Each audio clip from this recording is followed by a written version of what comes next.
తాకట్లో ఉన్న మీ బంగారాన్ని విడిపించి ఆ రోజు ఆన్లైన్ రేటుకి కొంటాం. Sharma gold company.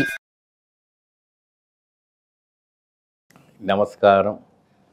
శ్రీ మహాగణపతి దేవతోభ్య నమః. చూసే వంటి వీక్షకులకు నమస్కారం. కేరళ నాడీ శాస్త్రంకి స్వాగతం, సుస్వాగతం.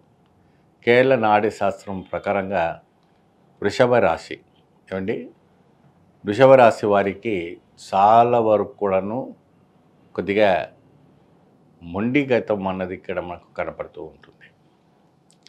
ఈ మొండి గతానికి ఎటువంటి శాంతి అంటే కేతు అధిపతి ఉంటాడు కాబట్టి, కుజుడు నీచ స్థానంలో ఉన్నాడు కాబట్టి కొద్దిగా విచిత్రమైనటువంటి లక్షణాలు కనబడుతుంటాయి. మొండి పెంకితనం బాగుంటుంది స్త్రీలకైనా పురుషులకైనా. సో ఈ విషయంలో కొద్దిగా జాగ్రత్త వహించాల్సి వస్తుంది మీరు. సో వృషభ రాశి వారికి ఆదాయం 9, 11 నష్టం ఇక్కడ మనకు కనపడుతూ ఉంది. వ్యవసాయ రంగంలో ఉన్న వారికి కూడా, మరియు ఉద్యోగరస్తు రంగంలో ఉన్నవారికి కానీ, డాక్టర్ రంగంలో ఉన్న వాళ్ళు కానీ, సినీతారాల రంగంలో ఉన్న వాళ్ళు కానీ, ఇతర రంగంలో ఉన్న వాళ్ళందరూ కూడా చాలా వరకు కూడాను ప్రత్యేకమైనటువంటి స్థానం పొందడం కోసం విశ్వం ప్రయత్నం చేస్తున్నట్టుగా మనకి ఇక్కడ కనబడుతూ ఉంటుంది. వృషభ రాశి వారికి ప్రత్యేకమైనటువంటి ఒక పెంకితనం వల్ల కొన్ని కార్యక్రమాలు వదిలిపెట్టుకోవడం అన్నది జరగటం, మరి దిగ్విజయం అన్నది కార్యక్రమం కాకపోవడం అలాంటివన్నీ జరుగుతూ ఉంది. సో దానికి ఎటువంటి పరిహారాలు ఉన్నాయి, ఈ పరిహారం చేస్తే ఏ విధానమైనటువంటి ఆలోచన వస్తుంటే దక్షిణామూర్తీశ్వర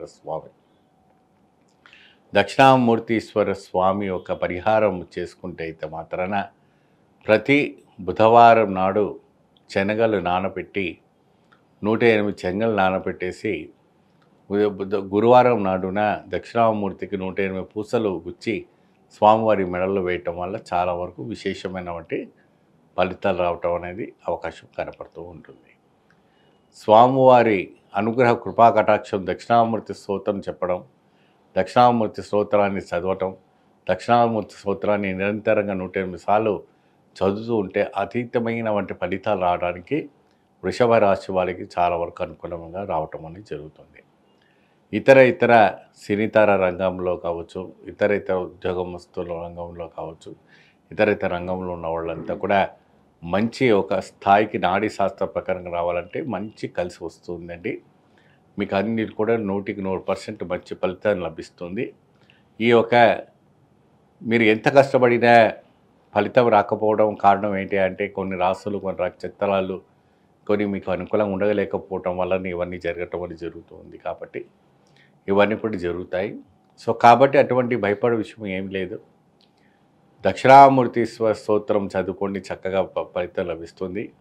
వీలైనంత వరకు మీ ఇంట్లో ఫిష్ ట్యాంక్స్ కానీ, వాటర్ ఫిష్లో అంటే చేపలు ఉంటాయి కదమ్మా, దానికి దానం చేయడం, చేపలకు దానం చేయడం వల్ల కూడా సప్రవితమైనటువంటి దోషాలు పోవడానికి కూడా మంచి అవకాశాలు మనకు కనపడుతూ ఉంటాయి.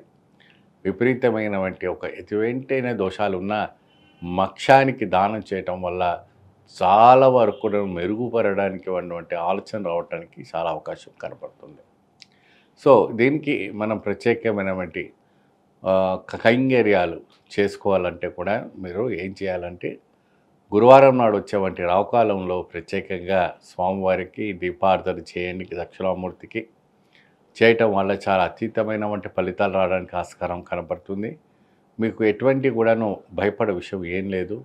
ఏది ఏమైనప్పటికీ కూడాను మీ యొక్క దిగ్విజయము, మీ యొక్క విజయాతం మీ ఎంబడే ఉంటుంది. మీ యొక్క సక్సెస్ఫుల్ ఎప్పుడు మీ ఎంబడే కాపాడుతూ ఉంటుంది. నాడీ శాస్త్రం ద్వారా మీకు అతీతమైనటువంటి ఫలితాలు రావడానికి కూడా మంచి అవకాశం కనపడుతూ ఉంటుంది.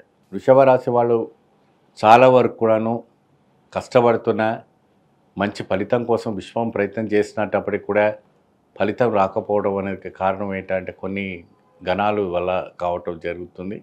సో ఈ దక్షిణామూర్తి గారి వారి యొక్క స్వామివారి స్తోత్రం చదివి అద్భుతమైనటువంటి వైబ్రేషన్ చేస్తే చాలా అద్భుతమైనటువంటి ఫలితాలు రావడానికి అవకాశం కనపడుతుంది.